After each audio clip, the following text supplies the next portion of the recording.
And good morning, everyone. You're with CNN. You're informed. I'm Tony Harris. And I'm Heidi Collins. Developments keep coming into the newsroom on this Wednesday, the 29th of November. Here's what's on the rundown.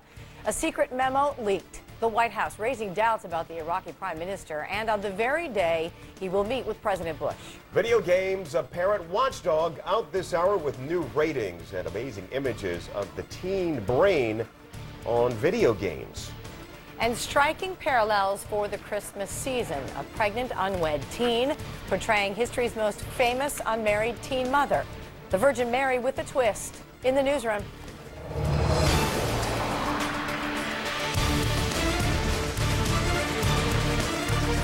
And talk about developments coming into the newsroom. At this hour, we are learning that Senate Majority Leader Bill Frist has decided not to launch a run for President of the United States. Widely considered to be a contender for the 2008 Republican nomination, Senator Bill Frist of Tennessee deciding that he will not run for President of the United States in 2008. Expecting a fuller announcement of the senator's intentions a little later this afternoon. And when he makes that more formal announcement, we'll, of course, bring it to you here in the newsroom.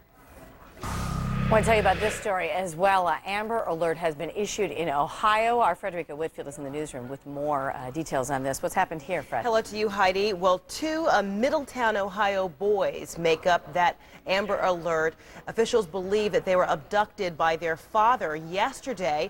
So police have issued a couple of photographs of the children, 9-year-old Julius Crosty and 8-year-old brother Julian Crosty. It is believed that, according to officials there, Julius Crosty Sr., who drives a 1999 gold Ford Taurus with Ohio license plate with the number DQM6260, allegedly abducted the two boys yesterday. It is believed, according to police, that the father has suicidal tendencies, so they're very concerned about the well-being of the two children. The father allegedly assaulted the boy's mother and left her critically injured. So authorities are asking that anyone who may recognize these two little boys, ages 9 and 8, alert the authorities, and as well as if they see that vehicle that I've just described. Heidi? Boy and a girl, two boys. Fred. Two boys. Two boys. Okay, I have different pictures here. Just want to make sure. Also, I think we had we were able to put up the license plate number as well. DQM6260 is the license plate number. There you see it. Taurus, Ohio tag.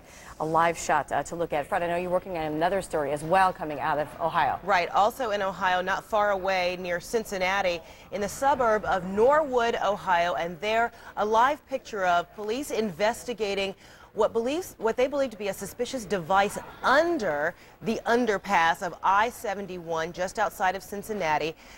They believe that this suspicious device is comprised of some form of liquid, wires, a clock, and a 9-volt battery. This, according to the Norwood Police Department.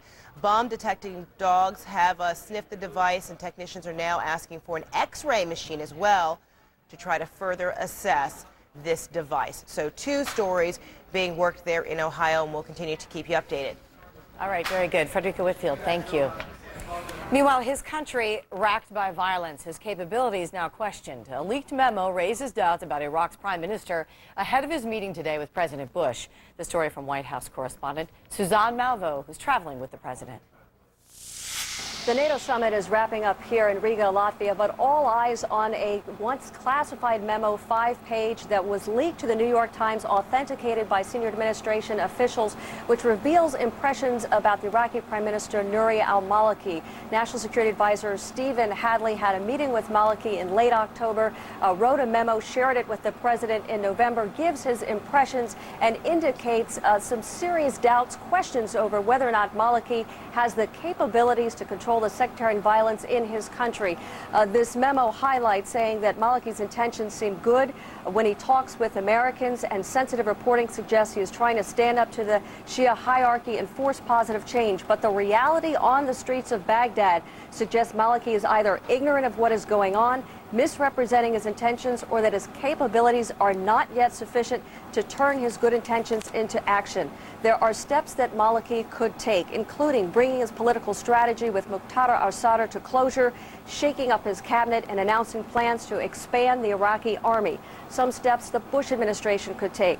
Let Maliki take more credit for positive developments, continue to pressure Iran and Syria to end their interference in Iraq, and also step up our efforts to get Saudi Arabia to take a leadership role. It also talks about the possibility of an increase in American troop levels, saying we might also need to fill the current 4-brigade gap in Baghdad with coalition forces if reliable Iraqi forces are not identified. Now, senior administration officials who do not like to publicly talk about Bush and Maliki discussions, they say that the president remains confident in Maliki's intentions. It is the abilities, the capabilities of this government that have been called into question. Those are the kind of questions that are going to come up between the meeting between President Bush and Iraqi Prime Minister Nouri al-Maliki. Suzanne Malveaux, CNN, Riga, Latvia. And right now, some breaking news, a developing story into the CNN newsroom. Let's take you to Dubai now. CNN's Hala Garani is on the phone, reporting on some what will be viewed as controversial comments from former Secretary of State Colin Powell. Hala. Hi, Tony. Well, within the context of a leaders' conference in Dubai in the United Arab Emirates, and also within the context of this debate, this semantics debate over whether to call what is going on now in Iraq a civil war, the former U.S. Secretary of State, Colin Powell, told me that he thinks we can call it a civil war, and then added if he were still heading the State Department, he would probably recommend to the Bush administration that those terms should be used in order to come to terms with the reality on the ground. I'm paraphrasing what he told me. This was close to cameras, and this is something that he said within the context of this academic debate with 2,000 or 3,000 people watching on in the region, very interested in finding out former U.S. Secretary of State Colin Powell's thoughts on what's going on in Iraq, as many people here as they are in the U.S., extremely concerned with what they see as a situation that's deteriorating in that country, Tony. Did the former Secretary of State suggest why calling it what he thinks it is would change anything on the ground or anything as to how the war is prosecuted? Yes, he said it has to be a twofold solution. He's calling what's happening now in Iraq phase 3 of the war. Phase 1 being the invasion, phase 2 being the emergence of that insurgency. And what he's saying is that there has to be a two-part solution to the problem. One, you have to keep U.S. troops there, eventually reduce their numbers, of course. One, keep U.S. troops there. But two, the solution, Colin Powell told me, has to be political. It has to come from within Iraq, not imposed, rather imposed, I shouldn't use that word because it's loaded, but rather than conceived outside of the country. So those are two important things that he said. I also asked him, Tony, and I apologize, I'm on my way onto a plane right now, so I'm going to have to we'll let you go. We'll let you 10 seconds.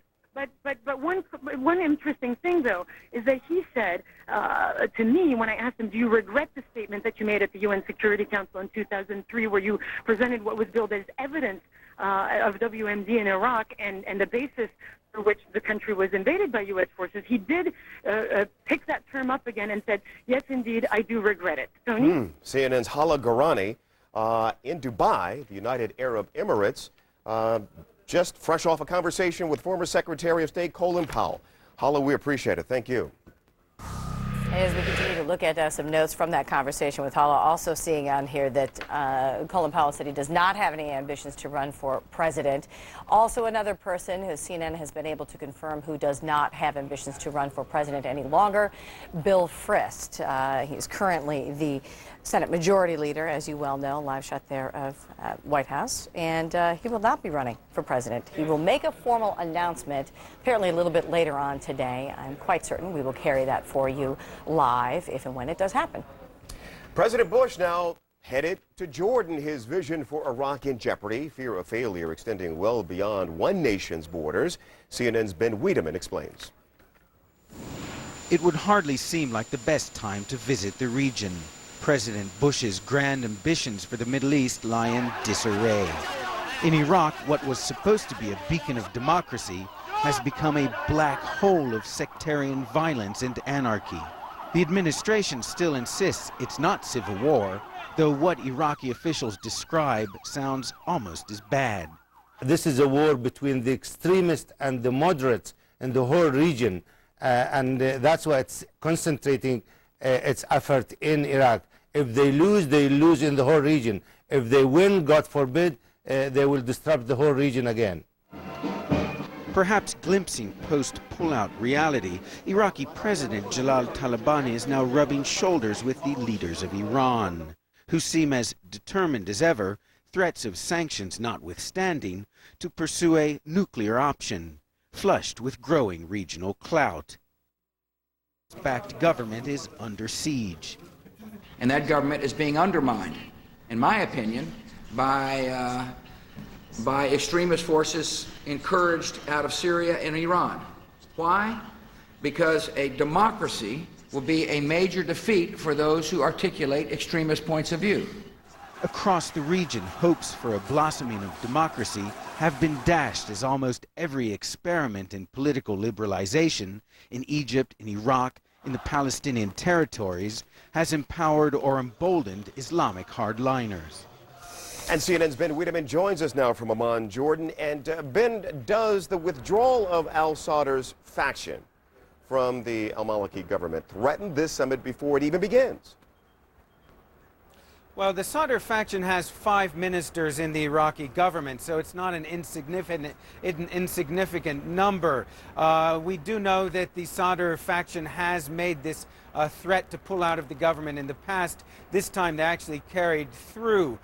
So this is really going to bolster those who think that Nouri al-Maliki really does not have the wherewithal to deliver, to bring the militias under control, to create some modicum of calm on the streets in Iraq, in Baghdad. So it really does complicate things further, in addition to the doubts already expressed by administration officials, specifically Stephen Hadley, the national security advisor to President Bush, who did say that there are doubts whether he really understands what's going on. So those two developments together certainly already put a damper on expectations from the summit, the Maliki